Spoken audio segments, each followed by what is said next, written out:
بتائیں کہ چین میں زلزلے کے شدید جھٹکے محسوس کیے گئے ہیں اور زلزلے کے نتیجے میں متعدد عمارتیں زمین بوس ہو چکی ہیں۔ غیر ملکیہ میڈیا رپورٹس کے مطابق چین کے صوبے سنکیونگ کے جنوبی حصے میں زلزلہ آیا ہے۔ ریکٹر اسکیل پر زلزلے کی شدت 7.2 ریکارڈ کی گئی۔ یہ جو چائنیز وفد کا اس وقت دورہ ہے، یہ بتائیے گا کتنی اہمیت کا حامل ہے، خاص طور پر اگلے 2-3 سال میں جو پاکستان کی معاشی صورتحال ہے اس میں سی پیک کی کتنی اہمیت ہے؟ چین اور کرغزستان کے سرحدی علاقوں میں زلزلے کے جھٹکے شدت 7 ریکارڈ کی گئی۔ امریکی جیولوجیکل سروے کے مطابق زلزلے کا مرکز چین کے سرحدی علاقے سنکیانگ میں تھا۔ ازبکستان خبر آپ تک پہنچائیں گے۔ Punjab institute of neuro sciences lab کی مشینری میں خرابی سے دھماکہ ہو گیا ہے، جس کے نتیجے میں 2 طلبہ بتائے جا رہے ہیں کہ جھلس کر زخمی ہو گئے ہیں۔ اور چین کے علاوہ زلزلے کے جھٹکے بھارت اور دیگر پڑوسی ممالک میں بھی محسوس کیے گئے۔ بھارت میں نئی دلی تک شدید جھٹکے محسوس کیے گئے ہیں۔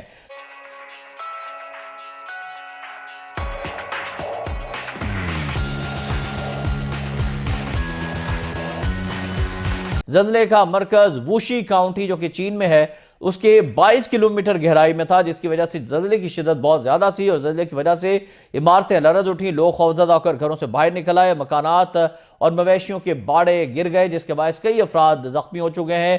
امدادی کارکنوں کی جانب سے سرگرمیوں کا آغاز کیا جا چکا ہے اور پتہ چلا ہے کہ 47 افراد کو ملبے تلے جو دبے ہوئے تھے ان کو بحفاظت نکالا گیا ہے۔ مختلف علاقوں میں متعدد افراد جو ہیں وہ ملبے تلے دبے ہوئے ہیں۔ چین میں حکام کی جانب سے بتایا گیا ہے کہ جنوب مغربی یونان نامی صوبہ ہے چین کا، جہاں پر لینڈ سلائیڈنگ ہوئی ہے اور وہاں پر 11 افراد ہلاک ہو گئے ہیں۔ مردے مکانات کے ملبے تلے جو تلاش ہے لوگوں کی وہ بھی جاری ہے، لیکن سخت سردی کے سبب اس میں مشکلات درپیش ہیں۔ زلزلے کی شدید جھٹکوں کی وجہ سے چین میں ریلوے کا نظام متاثر ہوا ہے، 27 ٹرینیں بند کر دی گئی ہیں۔ چین کے صدر شی جن پنگ نے متاثرین کو ہر ممکن امداد پہنچانے کا حکم دے دیا ہے اور ریسکیو ٹیمیں منجمد درجہ حرارت میں تقریباً 18 گھروں میں دبے متاثرین کو تلاش کرنے کے لیے کام کر رہی ہیں۔ جو سب سے زیادہ متاثرہ علاقے ہیں وہاں پر پتہ چلا ہے کہ 500 لوگوں کو محفوظ مقامات پر منتقل کیا جا چکا ہے۔ چین کی سرکاری television China Central T V نے بتایا کہ زنزیونگ ایک قصبہ ہے، وہاں پر امدادی کارکنان پوری رات مٹی کے تودے ہٹاتے رہے ہیں، لیکن چونکہ وہاں پر برف باری ہو رہی ہے، برف سے ڈھکی سڑکوں اور انتہائی سرد درجہ حرارت کی وجہ سے امدادی کارکنان کو مشکلات کا سامنا ہے۔ محکمہ موسمیات چین نے بتایا کہ اگلے کم از کم 3 دنوں تک برفانی موسم رہنے کی، برفانی طوفان کی بھی پیشگوئی کی گئی ہے اور ایک ریسکیو ٹیم نے مقامی میڈیا کو بتایا کہ بھربری مٹی جو ہے بچاؤ کی کوششوں میں رکاوٹ بن رہی ہے، کیونکہ ایسے حالات میں بڑی مشینوں کا استعمال ممکن نہیں ہوتا ہے۔ چین کی سرکاری خبر رساں ایجنسی زنہوا کے مطابق یہ بتایا گیا ہے کہ لینڈ سلائیڈنگ ایک کھڑی چٹان کے اوپری حصے کے گرنے کی وجہ سے ہوئی ہے اور چائنا ارتھ کویک نیٹ ورک سینٹر نے بتایا کہ زلزلہ صبح تقریباً 2 بجے آیا اور اس نے آکسو علاقے کے اچترپن قصبے کو ہلا کر رکھ دیا۔ تقریباً 200 امدادی کارکنان متاثرین کی مدد میں اس وقت مصروف ہیں، لیکن انہیں بھی انتہائی سخت سردی کا سامنا ہے اور چین میں لینڈ سلائیڈنگ کے واقعات اکثر پیش آتے رہتے ہیں۔ گزشتہ سال اندرونی منگولیا نامی علاقے میں لینڈ سلائیڈنگ میں کم از کم 70 افراد ہلاک ہو گئے تھے۔ یہ ابتدائی اطلاعات ہیں جو چین میں ناظرین زلزلے کے حوالے سے۔ ڈیلیگیشن جو ہے اس سے ایک یہ امید تو پختہ ہوتی ہے کہ چائنا ابھی تک سی پیک میں بہت زیادہ دلچسپی لے رہے ہیں اور چائنا یہ سمجھتا ہے کہ سی پیک کا جو پروجیکٹ ہے بائلیٹرل فریم ورک کا پروجیکٹ، یہ پاکستان اور چین کے درمیان، اس کا چین کو فائدہ ہونا ہے، اس کا پاکستان کو بہت فائدہ ہونا ہے۔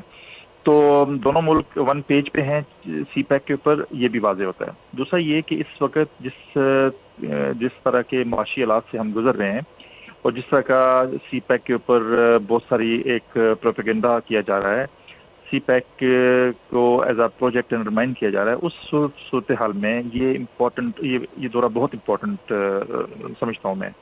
اور جو چیزیں جو کچھ پروجیکٹس پہ کام، کچھ پروجیکٹس پہ ڈیلیز، ان کو بھی سارٹ آؤٹ کیا گیا ہے اور یہ فورتھ میٹنگ ہوئی ہے اس کے اندر بہت ساری ایسی چیزیں بھی ڈسکس کی گئی ہیں جس میں ہمیں یہ آنے والے دنوں میں سمجھ آئے گی کہ بہت سارے پروجیکٹس پہ چائنا اور پاکستان دونوں مل کے کام میں تیزی لا سکیں گے۔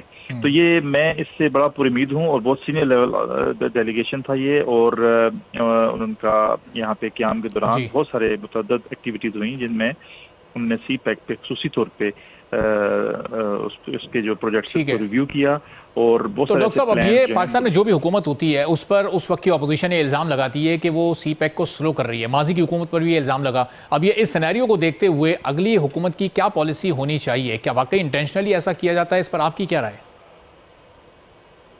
دیکھیے، میرا ایک کنسیڈرڈ اوپینین یہ ہے کہ چین کے اوپر ہمارے ساری جماعتیں، سیاسی جماعتیں، ہماری سارے ادارے ایک پیج پہ ہیں اور یہ ہمیشہ سے ہیں. یہ کوئی بکی چھپی بات نہیں ہے اور یہ کنسیڈرڈ اوپینین ہے میرا. اب یہ ہوا کہ کچھ یہ جو سلو کا تاثر تو کی وجوہات سیاسی نہیں ہیں یا کچھ ایسا پاکستان کے پوائنٹ آف ویو سے نہیں تھی. دیکھیے سلو ہونے کی بڑی وجہ تو کووڈ تھا اور اس کے علاوہ ہماری کیپیسٹی تھی، اس کے علاوہ ایسی چیزیں تھیں، فنڈز تھے جو کہ ہم جس کی کچھ ایسی ذمہ داریاں تھیں جو ہم بھی ذمہ دار تھے، پاکستان بھی ذمہ دار تھا اس پر. تو دیکھیے سلو کا تاثر میں اس کو بھی غلط سمجھتا تھا، لیکن یہ کہ جان بوجھ کے سلو کیا جا رہا ہے یہ تاثر بالکل غلط سمجھتا تھا میں. سلو ہو گیا، کچھ محرکات ہیں، کچھ مضمرات ایسے ہوتے ہیں جس کی وجہ سے ایک جائگنٹک پروجیکٹ چل رہا ہے آپ کے ملک میں، اس کووڈ آ گیا، اس میں ایک سلو ہونے کا ایک ایسا تاثر پایا جاتا ہے. لیکن سی پیک واحد پروجیکٹ ہے یا پاکستان چائنا ریلیشنز واحد ایریا ہے جس میں پاکستان کے تمام مکتبہ فکر ایک پیج پہ ہیں، تمام سیاسی پارٹیز ایک پیج پہ ہیں اور تمام جو ہے ادارے ایک پیج پہ ہیں.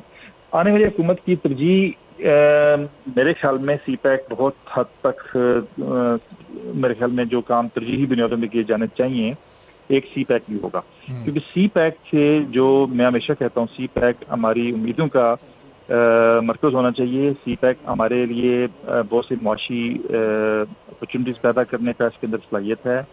سی پیک کے اندر پاکستان کا معاشی لینڈسکیپ چینج کرنے کا پوٹینشیل ہے اور اس پوٹینشیل کو ریئلائز کرنا ہمیں ہوگا. ہمیں چاہیے کہ اس تاریخی موقع سے فائدہ اٹھا کے ہم تمام وہ پروجیکٹ ترجیحی بنیادوں پہ مکمل کریں جو سی پیک سے جڑے ہوئے ہیں تاکہ اس کا جو ٹرکل ڈاؤن ایفیکٹ ہے وہ عوام تک پہنچے، وہ ملک. تو ڈاکٹر صاحب ظاہر ہے پاکستان کی اکانومی اس وقت فیوچر میں سی پیک اور SIFC جیسے بڑے پروجیکٹس پر بہت زیادہ ڈیپینڈ کر رہی ہے. اب ریاست نے پچھلے 6 سے 8 ماہ میں جس طرح اکانومی کو اسٹیبل کرنے میں دلچسپی لی ہے، سنجیدگی دکھائی ہے، SIFC کا قیام ہوا، سی پیک کو بھی تیزی سے آگے بڑھانے کی بات کی جا رہی ہے. تو یہ ریاست ان معاملات کو اپنی سطح پر ہینڈل کرے یا حکومت کو بھی ساتھ رکھا جائے؟ حکومت بھی بہرحال ایک بڑی اہم اسٹیک ہولڈر ہوتی ہے اس طرح کے معاملات میں، خاص طور پر جب اکانومی کی بات ہو.